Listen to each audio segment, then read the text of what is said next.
Because when you're talking about leadership, tell me your name again, I'm sorry. Jared. Jared got to choose this mark, and Jared got to choose this mark, and Jared got to choose this mark. I didn't get to choose those marks, right?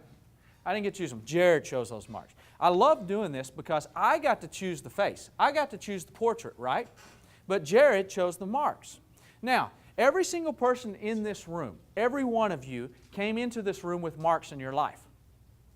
You didn't get to pick a lot of things about your life. You didn't get to pick where you're going to be born. You didn't get to pick what country you were going to live in. You didn't get to pick the color of your skin, the color of your hair, the color of your eyes. Okay, some of you picked the color of your hair. Okay, but originally you didn't get to pick the color of your hair. You didn't get to pick whether you were going to come from a family that had a lot of money or no money, an advantaged home, a disadvantaged home. You didn't get to pick a lot of things about your life, right? There's a lot of things about my life that I didn't get to pick. First, I didn't get to pick that I was going to be born in a town called Texaco, New Mexico. Yeah, do people laugh at your town when you tell them what it is? Texaco, New Mexico. I didn't get to pick that I was going to be born the son of a bankrupt farmer twice. I didn't get to pick that my parents were going to go through a divorce. I didn't get to pick that my brother was going to get dumb one night and go out drinking and driving when he was 20, I was 19, and was going to get killed in an automobile accident because he was drinking and driving. I didn't get to make those choices. Those were marks that were put in my life, right? And each one of them has impacted my life in a major way. I can tell you right now in this audience, in this room right here, that there are marks far beyond what I've experienced. We all have marks, right?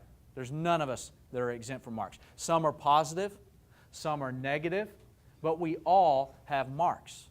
I love this illustration, and I don't want you to ever forget it, because I didn't get to pick the marks that are on this board. Jared picked those marks. You didn't get to pick the marks that are in your life. Other people put those marks in your life. But when Jared put those marks on the board, I got to choose how I was going to respond. I got to choose how I was going to respond to those marks, and it is the response that created the portrait. And it is your response to the marks that are in your life that will create the portrait of success for your life. Understand this.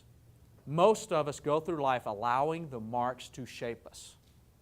But the reality is, marks don't shape you. Marks impact you.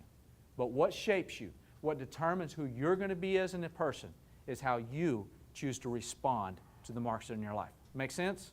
You understand what we're talking about here? So, the rest of this time I'm going to be talking about the idea of a common vision and how you respond to the marks in your life to become the person that you want to be. You get to choose who you're going to be. Remember me talking about that last night?